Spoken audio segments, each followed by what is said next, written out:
Rabbi shrah li sadri wa yassir li amri wahlul 'uqdatam min lisani yafqahu qawli. Rabbi zidna ilman warzuqna fahman wa'tina hikman birahmatika ya akramal akramin wa ya arhamar rahimin, amma ba'd. Qala al-muallif radhiyallahu anhu wa nafa'ana bihi wa bi ulumihi fid dharain amin ila an qala wa fi kayfiyati hadzal hadmi wajhani aqwahuma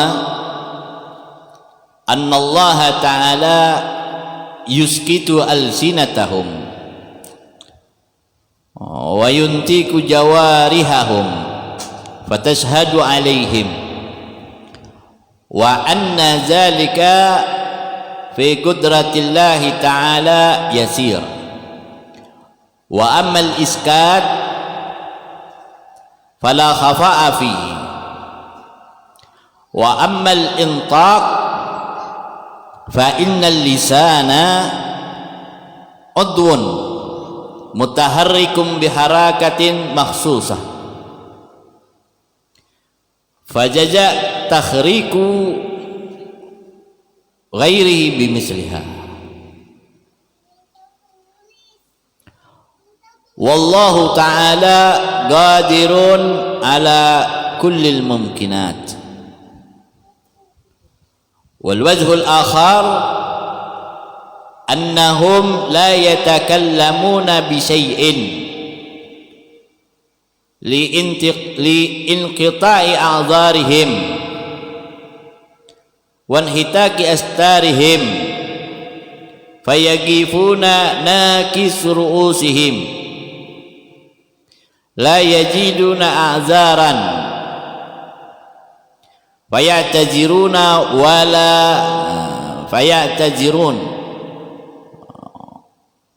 wala majala taubatin fayastaghfirun wa yatakallamul aidi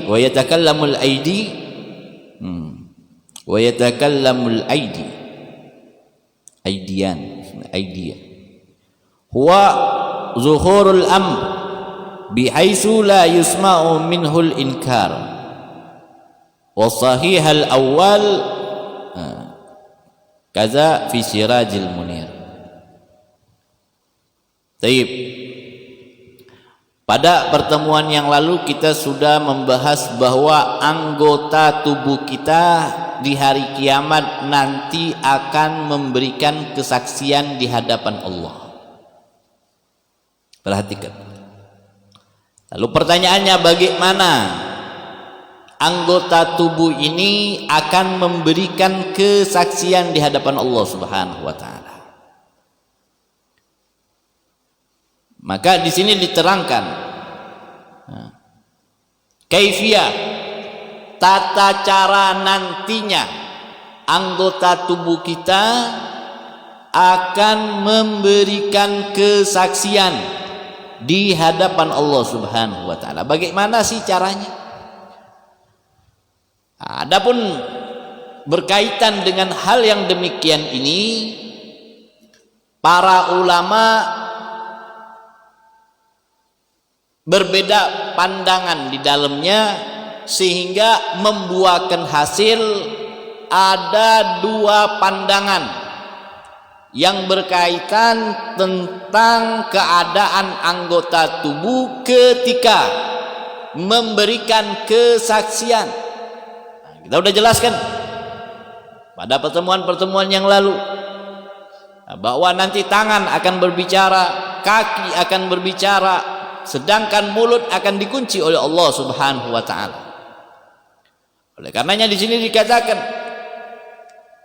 aqwahuma, yang paling kuat,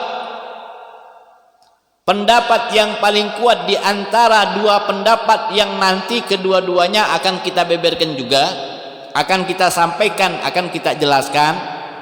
Di sini dikatakan pendapat yang paling kuat keadaan anggota tubuh nanti di hari kiamat. Di dunia belum, saudara. Di dunia anggota tubuh kita belum mampu berbicara, tangan kita belum mampu berbicara, kaki kita belum mampu berbicara, sehingga kita terhipnotis dengan keadaan mulut kita, dan kita menghipnotis orang dengan mulut kita. Kita masih belum sadar, belum. Di dunia masih belum sadar bahwa tangannya akan berbicara, kakinya akan berbicara, matanya akan berbicara, telinganya akan berbicara, perutnya akan berbicara. Belum, kita belum sadar di sini. Kita masih asik, dan kita masih akan mengatakan bahwa yang berbicara ketika saya berbicara adalah lisan saya. Nah, jadi kalau ada orang yang mengatakan nanti tanganmu bisa bicara loh, oh itu dusta, bohong, fiktif, hayalan, nggak bener, kita nggak yakin ya itu. Kita nggak yakin ya, sehingga kita masih mampu untuk berpura-pura, menipu, masih mampu menjadi penipu ulung di hadapan Allah Subhanahu wa Ta'ala. Hati ente ketika berbuat penipuan bukan di hadapan manusia, di hadapan Allah. Allah mudah, tek sebentar Allah akan buka tipu dayamu. Allah akan buka. Nah, kalau manusia enggak, walau seorang wali dia tahu ada orang jelek, tahu, cuma dia enggak mau buka tanpa bukti. Kenapa? Karena kaidahnya nahnu nahkum bil jawahir. Kita ini menghukum kalau kelihatan. Ya. Wallah yahkum bisyara'ir. Tapi Allah menghukum yang terrahasia. Itu hukumannya Allah. Kita mau menjatuhkan hukuman tanpa ada bukti, kita nggak bisa, saudara. Nggak bisa. Harus ada bukti. Cuma kadang-kadang kita bersinggungan. Ini orang nggak baik, jangan dipercaya. Masih dipercaya, nggak dengar. Terus kita kasih singgungan. Saya nggak terlalu peduli ini sama ini orang. Ini orang cari muka. Ini orang jahanam, ibaratnya seperti itu. Masih dipercaya. Nah, berarti salah kita sendiri. Berarti salah kita sendiri. Udah dikasih tahu. Jauh-jauh hari udah dikasih tahu. Iya. Karena muka-muka jahanam itu tidak akan pernah bisa disembunyikan. Pasti kelihatan. Ada orang yang, maka ada wali itu dia tahu ini orang masuk nerakanya neraka jahanam. Ini orang masuknya sa'ir. Ada wali yang tahu sebenarnya. Ada. Makanya ittaqu firasatul ulama, takutlah ittaqu firasatul mukmin. Takutlah kamu dengan firasatnya orang-orang yang beriman. Fa innahum yanzur binurillah. Karena dia melihat dengan pandangannya Allah.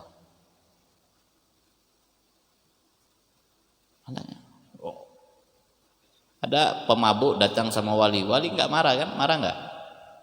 Karena kenapa? Karena dia nggak mabuk di depan wali. Kalau dia mabuk di depan wali, marah nggak walinya? Bawa minuman, marah nggak? Marah. Dia mabuk di depan tuan guru, marah nggak tuan gurunya? Marah. Tapi kalau dia datang baik-baik ke tuan guru, marah nggak tuan gurunya? Paling ya dinasihatin jangan mabuk, disindir-sindir agar berhenti dari mabuk, kan seperti itu. Paham ya? Jadi bagaimana keadaan anggota tubuh nanti di hadapan Allah? Ya sekarang kan kita belum, maka kita nggak percaya kalau nanti tangan bisa bicara tuh, kita nggak percaya. Kita nggak yakin. Kalau yakin nggak bakal berbuah. Udah sering saya katakan. Bagaimana? Di sini ada dua keadaan. Yang pertama, annallaha ta'ala, sesungguhnya Allah Subhanahu wa ta'ala yuskitu alsinatahum, Allah menutup, menjadikan mulutnya diam, sukut, mendiamkan mulut-mulut mereka, alsinatahum. Mulutnya dikunci sama hatamallahu ala al-yawma nakhtimu ala afwahihim, nakhtim, ditutup oleh Allah, nggak bisa bicara deh, nggak bisa ngeles.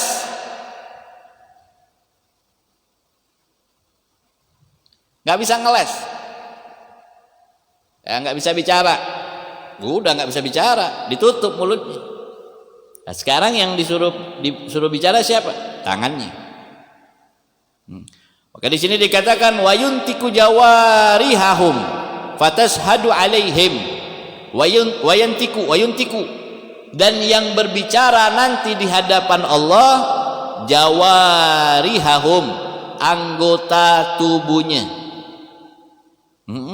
Fatashhadu alaihim, dan akan memberikan kesaksian atas perbuatan mereka di hadapan Allah Subhanahu wa taala. Di hadapan Allah saksi apapun perbuatannya. Jadi perbuatan yang sangat, dosa yang sangat besar dan sulit mendapatkan maaf dari Allah, mendapatkan ampunan dari Allah, sulit mendapatkan ampunan dari Allah. Ini dosa besar. Ente meninggalkan sholat, terus ente taubat, mohon ampun kepada Allah dengan taubatan nasuha, dan tidak mau mengulanginya kembali, serta menjaga sholatmu dengan baik, maka dosa-dosamu itu diampuni sama Allah. Kamu meninggalkan puasa lalu bertobat kepada Allah dengan taubatan nasuha dan tidak mau mengulangi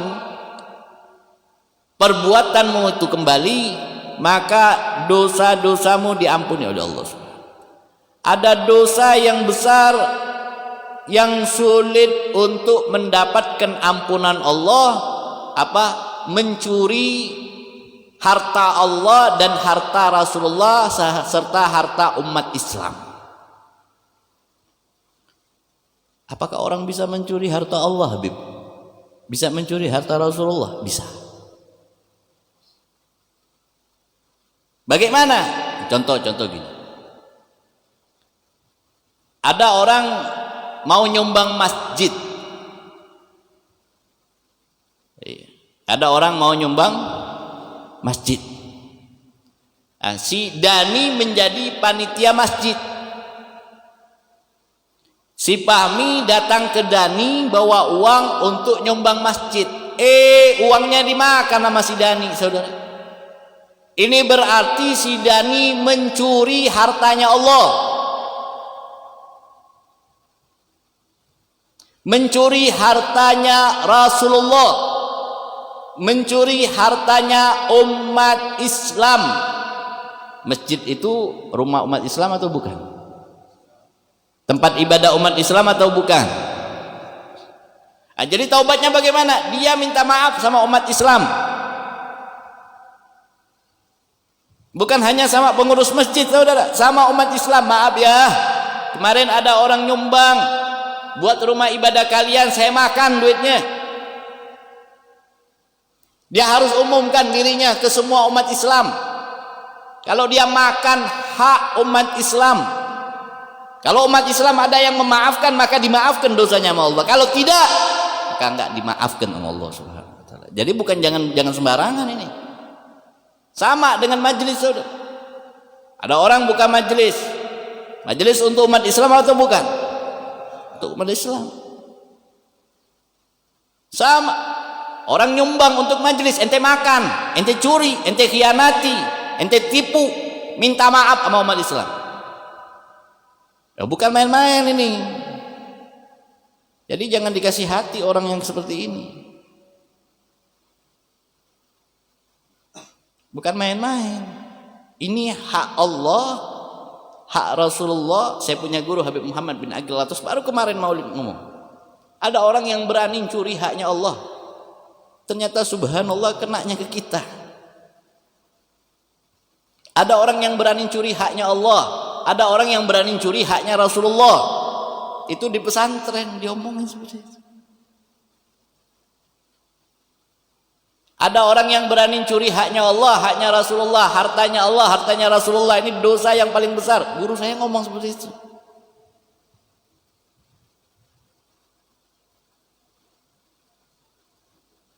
Subhanallah. Terbukti sekarang. Ada maling rupanya. Inna lillahi wa inna ilaihi. Inna lillahi wa inna ilaihi. Paham? Itu haknya Allah aja berani dicuri, apalagi haknya manusia.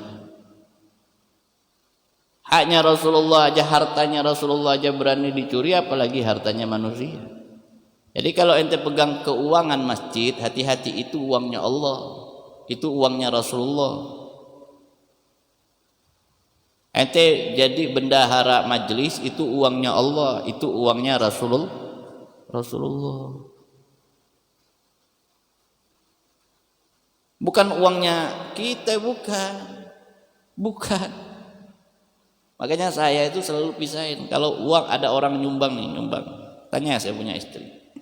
Selalu saya nanya, kalau ada orang mau kasih duit, ini ente mau kasih anak duit buat siapa nih? Jadi ajaran kita punya guru tuh seperti itu. Untuk anak apa untuk majelis? Oh, dia bilang untuk majelis Habib. 1 sen saya haramkan keluarga saya makan, buat majelis berarti. Buat umat. Ini makan untuk umat. Tapi kalau dia kasih atas nama saya, ya saya kasihkan hak saya, bukan hak majelis.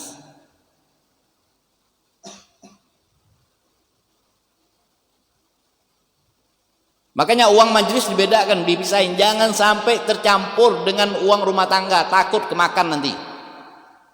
Walaupun 100 perak. Nah, kalau ada orang nyumbang, saya selalu tanya, ini ada orang mau kasih nih, kamu ini mau kasih saya atau buat majelis?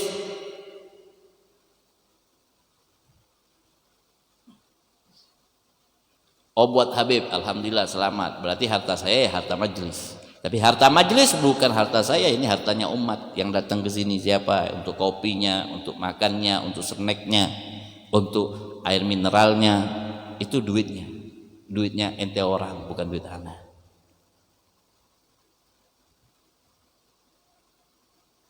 Duitnya ente orang itu.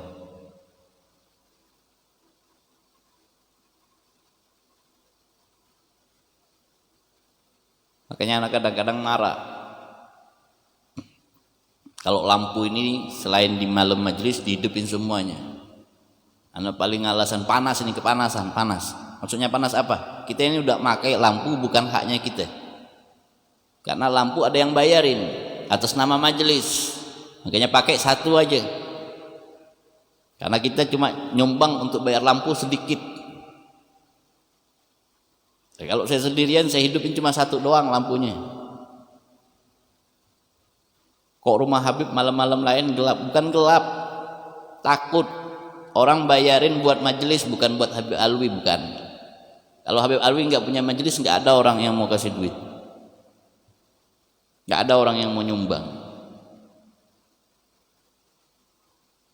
Karena di sini ada majelis, ditahu setiap malam Sabtu ada pengajian, setiap habis maghrib ada pelajaran, makanya orang mau nyumbang buat bayar lampu, buat bayar air.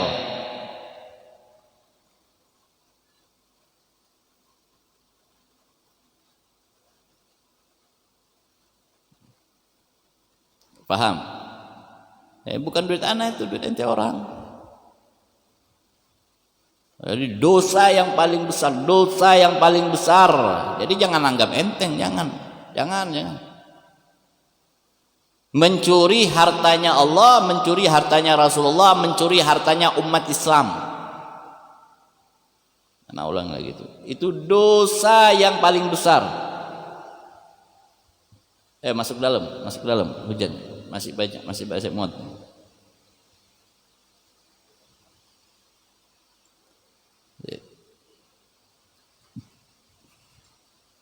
Itu dosa yang paling besar.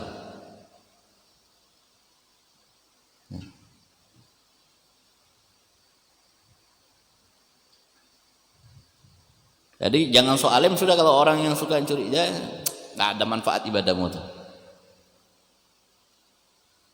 Nggak ada manfaat perjuanganmu, nggak ada.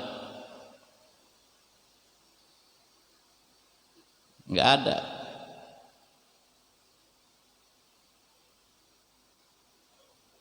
Nah. Habib Ana mau tobat bagaimana? Minta maaf sama umat Islam. Haknya ente makan tuh, haknya si Fahmi, haknya si Ridwan, haknya si Jali.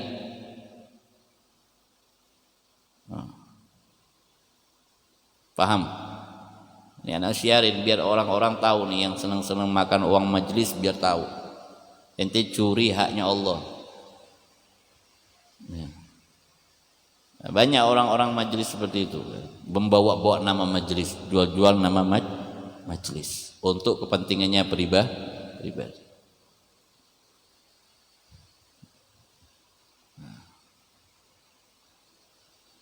Makanya anak selalu katakan ke anak-anak, anak tidak meminta sumbangan kepada semua orang.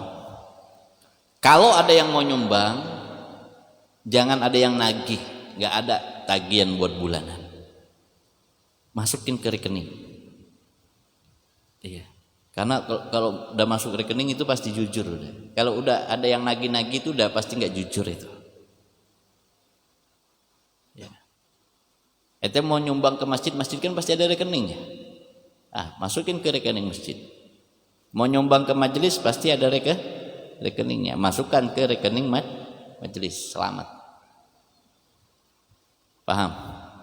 Selamat. Paham ya? Wa yuntiku jawarihahu. Yang akan berbicara nanti di hari kiamat siapa? Anggota tubuhnya. Fatashhadu alaihim, dan akan memberikan kesaksian atas semua perbuatan mereka. Wa anna zalika fi qudratillahi ta'ala yasira. Hal yang demikian ini di dalam kekuasaan Allah, kehendak Allah, yasira, itu sangat mudah. Allah bikin tangan berbicara, mudah.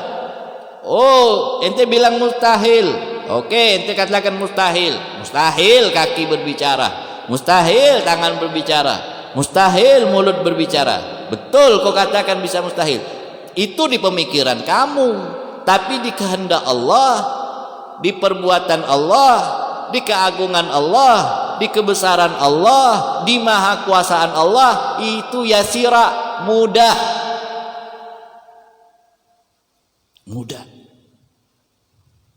Mudah.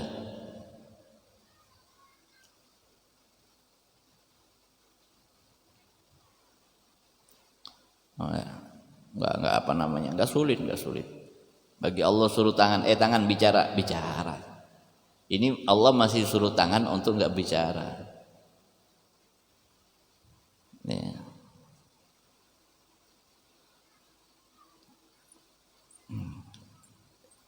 Rantai tutup bagus-bagus. Mudah enggak Allah membukanya? Mudah.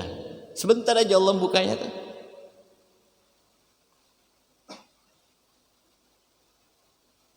Sebentar Allah buka. Ya, jadi percuma kita tutup bagus-bagus, rapi-rapi. Sebentar Allah bukanya. Sebentar Allah bukanya. Sampai di sini dikatakan amal iskat. Adapun iskat yaitu sukut, diam, Allah menyuruh mulut untuk tidak berbicara atau mengunci mulut, fala khafa'a alaihi, tidak diragukan lagi di dalamnya. Enggak ada keraguan. Nanti di hari kiamat mulut enggak bisa bicara. Iya. Kenapa? Dalilnya udah jelas Al-Qur'an. Ya. Nakhtimu ala afwahihim. Banyak lagi dalil-dalil yang lainnya. Ya. Kita baca setiap malam Jumat Yasin, atau ada yang tahlil. Sebelum tahlil kita baca ya Yasin. Allah tutup. Paham ya? Wa ammal intaq, ini ada perbedaan.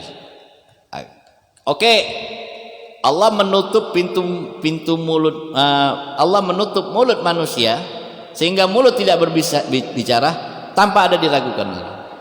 Wa ammal intaq, bagaimana ucapan? Bagaimana ucapan? Nah, ucapan yang di sini dimaksudkan al-intaq,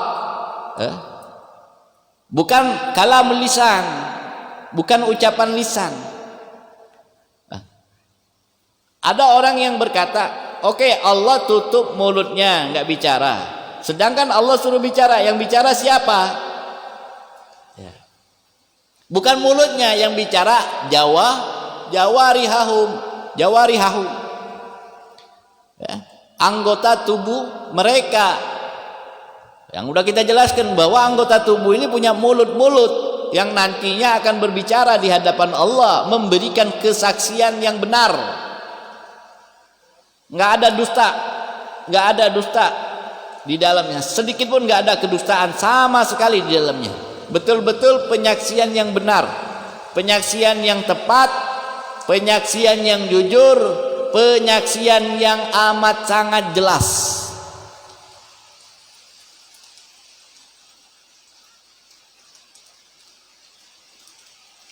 Ya, yang amat sangat jelas. Paham nggak? Ada yang tidak ada keraguan sama sekali. Nah. Bukan lisan. Kenapa kok bukan kalimat lisan? Nah, di sini dijelaskan fa innal lisan udun mutaharrikun bi harakati makhsusah. Karena lisan ini adalah salah satu anggota yang mana geraknya lisan itu dengan gerak-gerakan yang tertentu diperintah. Diperintah sama apa? Akalnya. Diperintah sama hatinya. Makanya Sayyidina Ali karamallahu wajhah mengatakan apa? Al-lisan mir'atul galb. Lisan ini cerminannya hati. Gimana hatinya manusia? Lihat lisannya. Hatinya baik, lisannya baik. Hatinya jelek, lisannya jelek. Bagaimana keadaan manusia? Itu lihat daripada lisannya, katanya Sayyidina Ali karamallahu wajhah.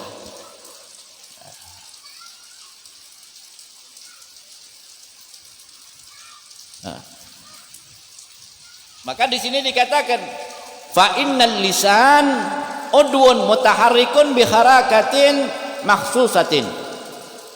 Udwun mutaharrikun bi harakatin makhsusatin. Salah satu anggota tubuh yang bergerak dengan gerakan yang khusus. Nah, lisan ini bergerak. Apa yang dicerna oleh akal, apa yang dicerna oleh hati, maka bergeraklah dia dengan perintah hati tersebut. Bergerak dia. Kata hati, akal ucapkan A katanya. Lisan ucapkan A kata lisan. Ucapkan B kata lisan.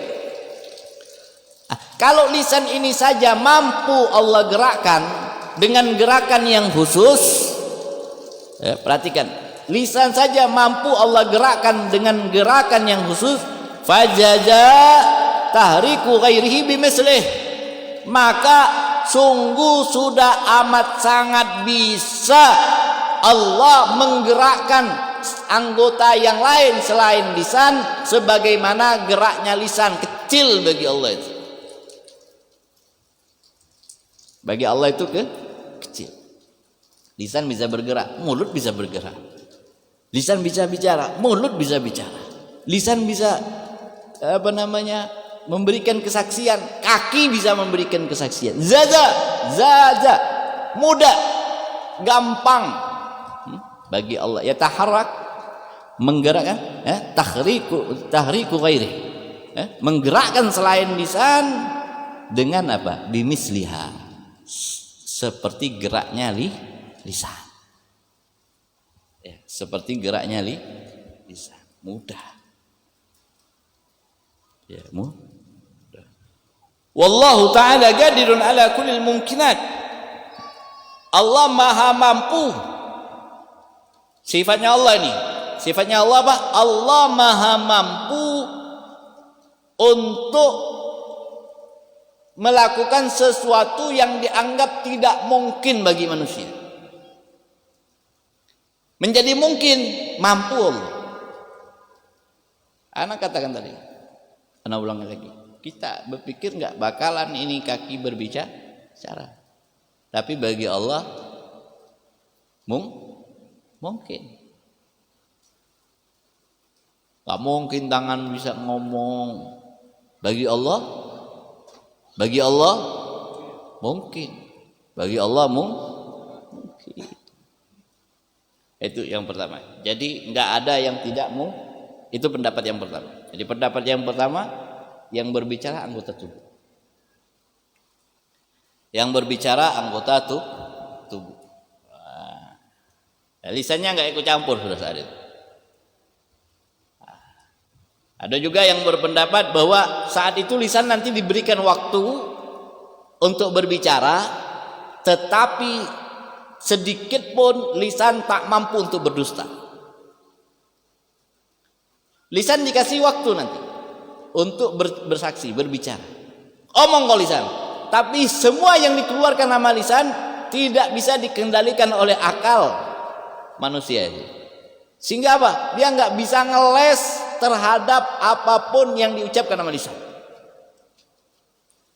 Jadi lisan ini nggak bisa dusta. Kalau di dunia lisan bisa dusta. Di dunia lisan bisa berbohong. Tapi di hadapan Allah lisan nggak bisa berbohong lagi sudah. Lisan udah nggak bisa bohong. Paham? Nggak bisa disetting-setting. Sekarang lisan bisa disetting-setting. Ya, settingan lisan banyak sekarang. Sehingga banyak sekali orang yang percaya dengan settingan lisan. Oh. Ya. Nanti lisan nggak bisa disetting-setting lagi nanti. Jujur dia di dalam ucapannya. Itu pendapat yang pertama. Ada pendapat yang kedua, wal wajhul akhar, adapun keadaan yang terakhir, anggota tubuh nanti ketika di hadapan Allah di padang mahsyar di hari kiamat, bagaimana keadaannya? Di sini dikatakan keadaan yang kedua, annahum la yatakallamuna bi syai'in li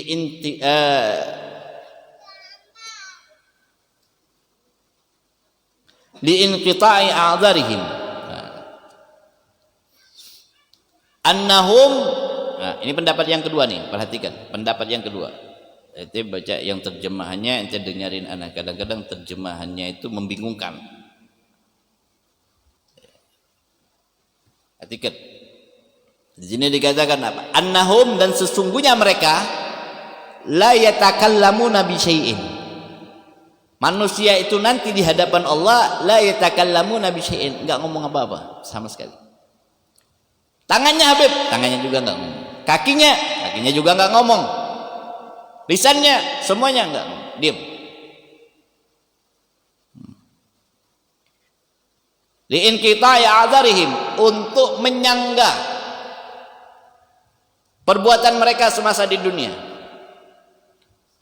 sehingga nggak ada yang bisa bicara. Mereka dikumpulkan di padang mahsyar, mulut nggak bisa bicara, tangan nggak diberi izin bicara, kaki juga tidak berbicara, tidak memberikan kesaksian. Merekanya semuanya diem. Kenapa kok bisa seperti ini?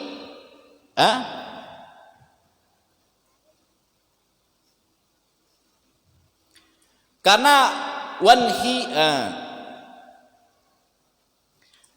wanhitaki astarika, karena dibuka hijab mereka sudah saat itu.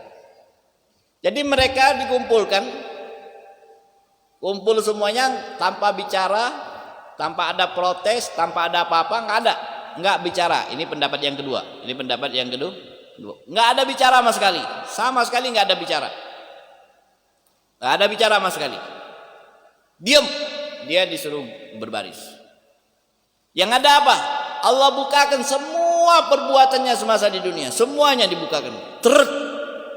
Di hadapan dia. Tuh perbuatanmu tuh. Ibaratnya barang buktinya. Apa? Kalau di kepolisian itu apa tuh? Barang bukti itu apa? BB. Nah, BB-nya udah kelihatan. Barang buktinya udah. Tinggal Allah buka aja. Nih. Lihat tuh. Kalau kita dikasih barang bukti aja di dunia ini sekarang masih bisa ngeles. Barang buktinya udah ada. Udah jelas barang buktinya, masih bisa ngeles. Dajjal memang.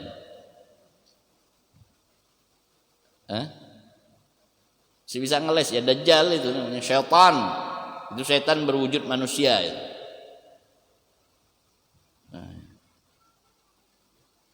Di hadapan Allah dibuka. Ketika dia dilihat semua aib-aibnya, semuanya itu kesalahan-kesalahannya, perbuatan-perbuatannya semasa di dunia, apa?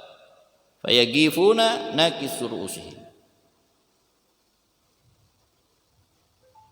Fayagifuna nakisur usihim. Maka mereka berdiri di hadapan Allah dalam keadaan malu, tertunduk. Gak bisa ngomong lagi. Itu mau ngomong apa? BB-nya udah ada. Barang buktinya udah ada. CCTV-nya udah lengkap. Gus, mau ngomong apa Gus? Ya tinggal bukain aja. Nih tanggal sekian, jam sekian nih, thread kau buat ini. Ini thread. Ngomong apa lagi? Mau bilang itu bukan saya ya Allah.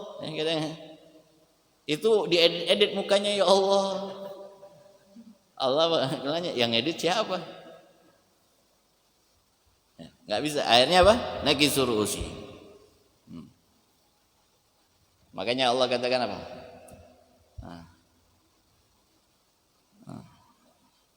Di dalam Al-Quran, walau tara idzil mujrimuna nakisu ru'usihim inda rabbihim.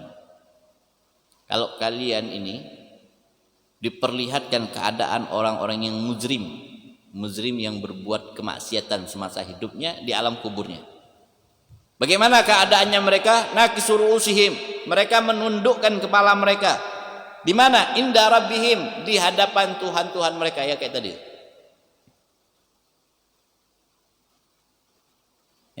Kayak tadi. Sehingga apa? La yajiduna a'zaran.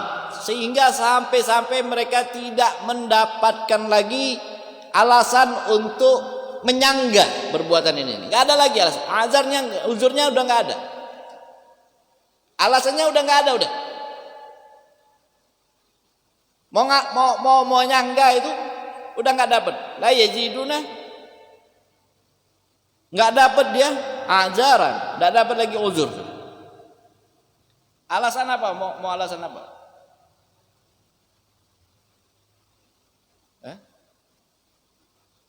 Bisa? Nggak bisa. Makanya bukti otentik zaman sekarang itu video. Kalau ente bikin masalah ada videonya, bisa ngomong. Ini siapa nih? Kau kan Bud kan?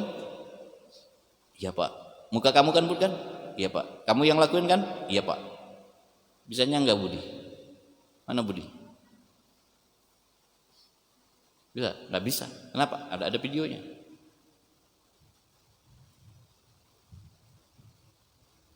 Ada di hadapan Allah kayak gitu. Allah bukan teret. Yang inti menyanggah apa nih? Bisa.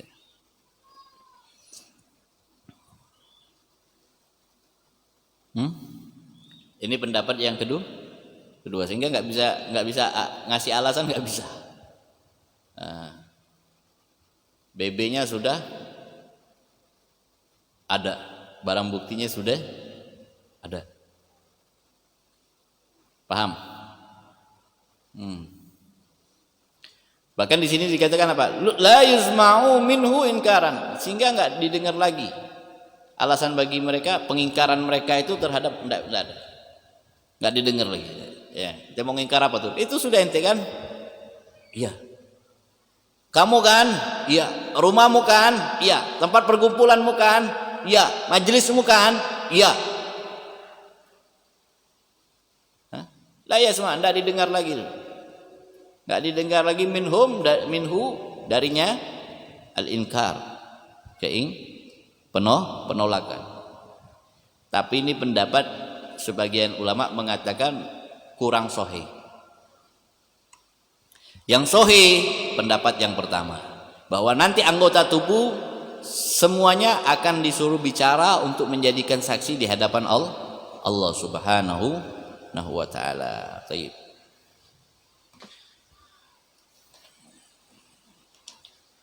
Fahfad ya miskin jami'a badanika minal ma'asi wa khususan a'dha'aka sab'a. Maka wahai orang-orang yang miskin, hendaknya lah kamu jaga anggota tubuhmu dari berbagai macam kemaksiatan, wa khususan dan khususnya a'dha'aka as-sab'a, anggota tubuhmu yang 7. Allati sayati bayanuha, yang mana nanti akan kita jelaskan satu persatu keadaan anggota tubuh yang 7 tersebut. Kenapa harus dijaga? Fa inna jahannama, sesungguhnya jahannam yaitu neraka, laha di dalamnya sab'atu abwabin, ada 7 pintu. Di dalam neraka jahanam ada 7 pintu. Ada ba'duha fauqa ba'din, satu dengan yang lainnya saling tinggi-tinggian. Jadi nomor 1, nomor 2 lebih tinggi daripada nomor 1, nomor 3 lebih tinggi daripada nomor 2, lebih dahsyat siksaannya maksudnya. Satu dengan yang lain, siksaan yang ada di dalamnya lebih dahsyat. Apa aja? Yang pertama, neraka yang pertama ini neraka yang paling ringan ini, yang paling ringan. Siksaan di dalamnya paling ringannya siksa itu neraka jahanam. Neraka jahanam itu nama itu siapa? Topik. Neraka jahanam itu topik neraka yang paling ringan. Paling ringannya tuh. Mau ente masuk, Pik? Neraka jahanam adanya di mana? Di bawah Shiratal Mustaqim. Itu neraka yang paling ringan. Neraka jahanam, neraka yang paling ringan. Orang meleset dari Shiratal Mustaqim, Gus, masuknya jatuhnya langsung ke neraka. Nerakanya namanya jahanam. Di bawah titian Shiratal Mustaqim itu tempatnya neraka jahanam. Paling ringannya neraka itu, paling ringannya neraka. Neraka jahanam. Ente mau masuk? Ada orang yang mau masuk neraka.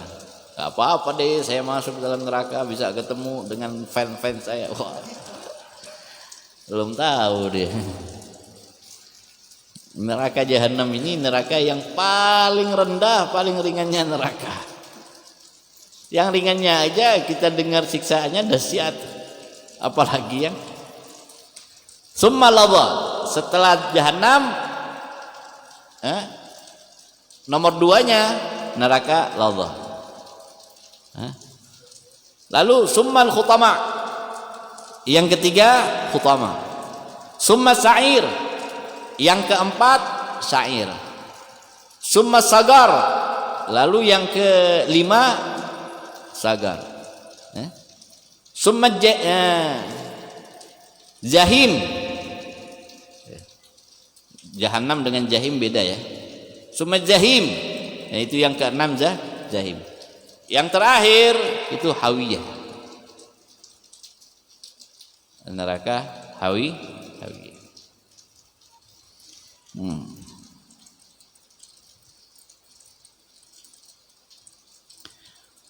Wa takhsisu hadzal adat li anna ahliha sab'ul firaq. Kenapa adanya tujuh adanya 7 neraka karena isinya menunjukkan bahwa adanya di dunia ini 7 firqah, 7 golongan orang-orang yang bakal masuk ke dalam neraka.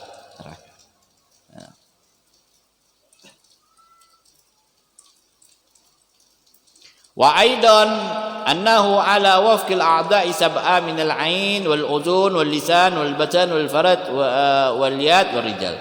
Nah, ada juga pendapat yang lain juga yang menyatakan kenapa adanya 7, karena anggota tubuh kita itu ada 7. Apa aja anggota tubuh yang 7? Yang pertama mata, yang kedua telinga, yang ketiga lisan, yang keempat batan perut, yang kelima farji kemaluan, yang keenam yad tangan, yang ketujuh rizal kaki.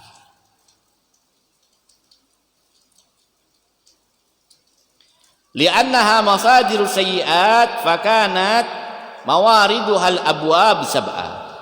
Oleh karenanya kalau anggota 7 ini berbuat maksiat, maka dia akan masuk ke dalam salah satu daripada 7 pintu neraka tersebut.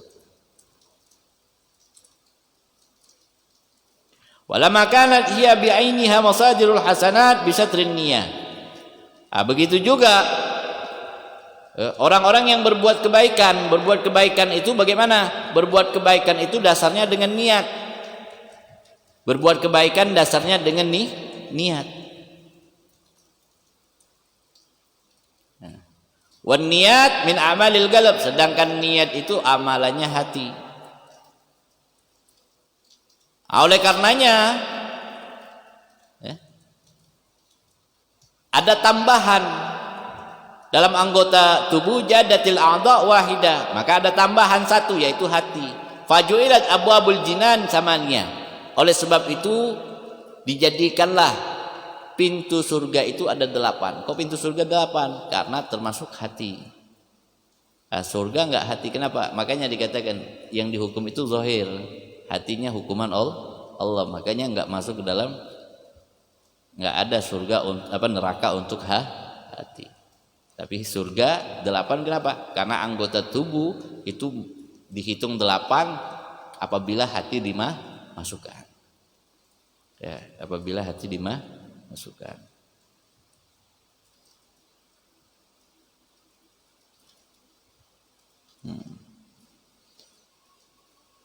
Oke. Sekarang kita bahas.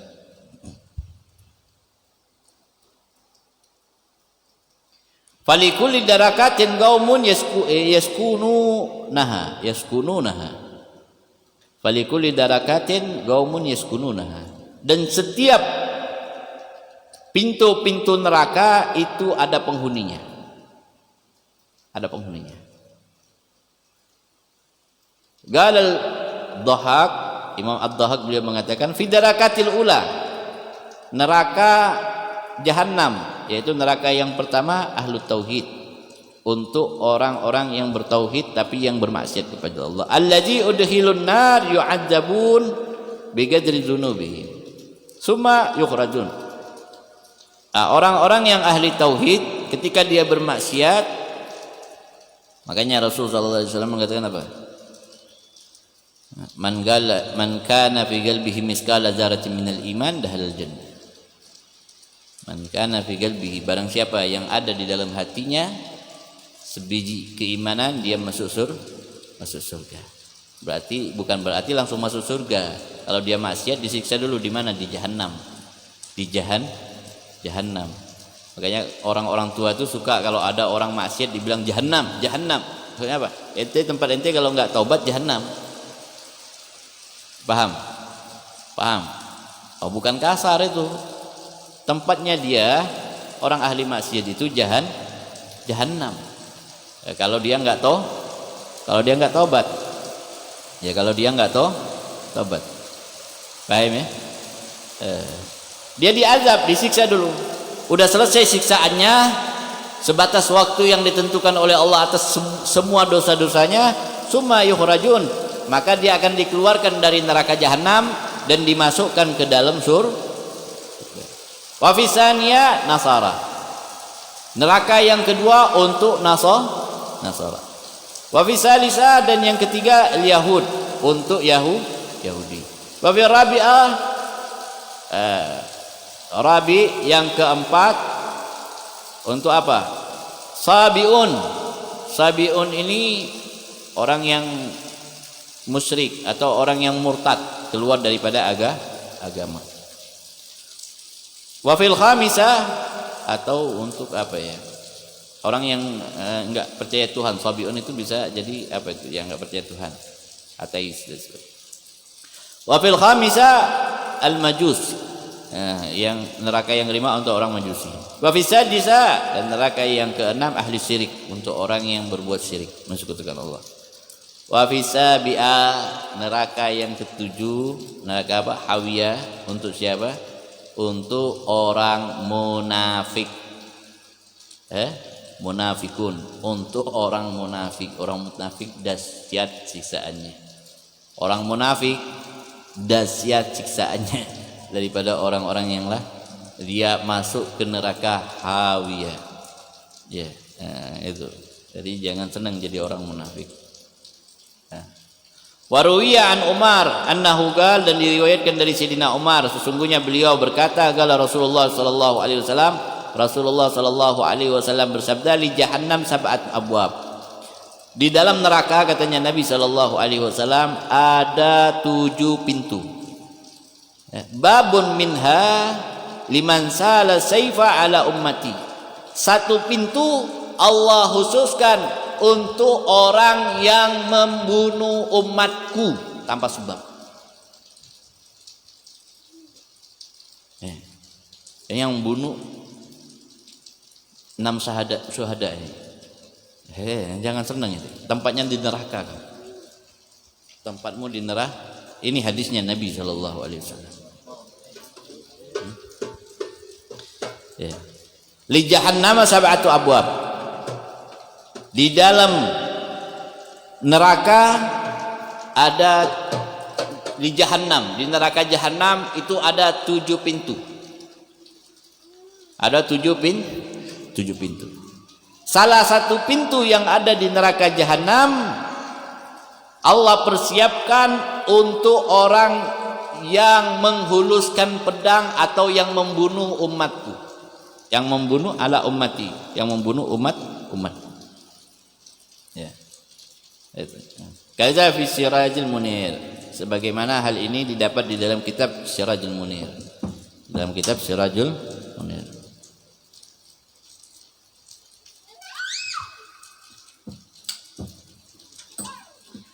Wala yata'ayyanu litilkal abwab as-sab'a illa man asallahu ta'ala bihadhil a'dha' sab'ah. Tidaklah masuk di dalam 7 pintu neraka tersebut terkecuali orang-orang yang bermaksiat kepada Allah dengan 7 anggota tubuhnya: al-ain wal udhunu wal lisan wal batnu wal farju wal yad wal rijal.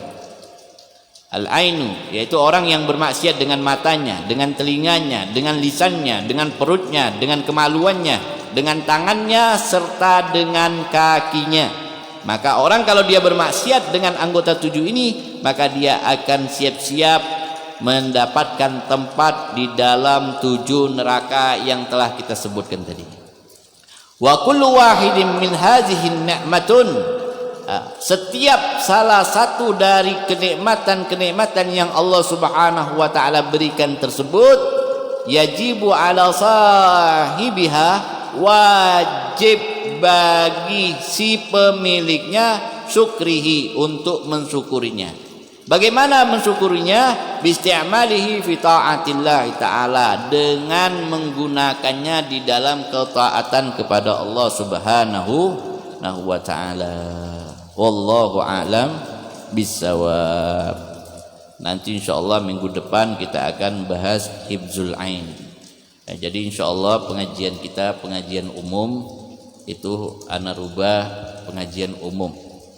Pengajian umum kita setiap minggu siang. Jadi pengajian umum sekalian zikrus syifa. zikir untuk penyembuhan. Zikir syifa, zikir untuk penyembuhan yang sakit, entah ada keluarga kita atau apa yang sakit, jantung, diabetes, atau sakit-sakit yang mistik, bawa ke sini.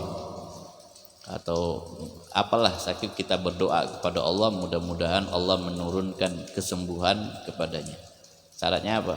Bawa air aja, bawa air mineral ya. Kalau memang nggak bisa bawa air mineral, nanti anak-anak sediakan air mineral, tapi bayar ya, nggak gratis, nanti ada yang nyediain air. Jadi bawa air mineral, kita baca doa dan kita niatkan untuk kesembuhan penyakit kita, insya Allah disembuhkan sama Allah Subhanahu wa ta'ala. Allah maha penyembuh, makanya kita minta kepada Allah Subhanahu wa ta'ala.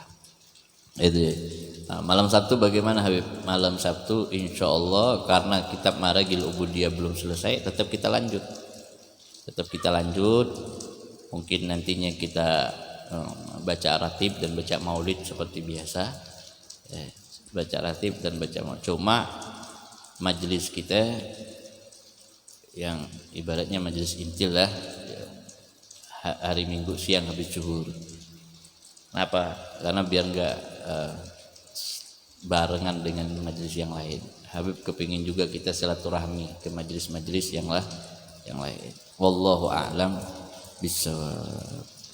Ya Rabbana tarabna اعترفنا وأننا أشرفنا على لذا أشرفنا فتب علينا توبة تغسل كل هوبة واستر لنا العورات وآمن روعاتي واغفر لوالدينا ربي ومولودينا والآل والإخوان وسائر الخلان وكل ذي محبة أو جيرة أو صحبة والمسلمين أجمع بأسماء فضلا وجودا منا لا باكتساب منا بالمصطفى رسولي نهض بكل صولي صلى وسلم ربي عليه أدى الحبيب وصحبي عدادة صحبي والحمد لله في البدء والتناهي حمدا كثيرا دائم محبة نسائم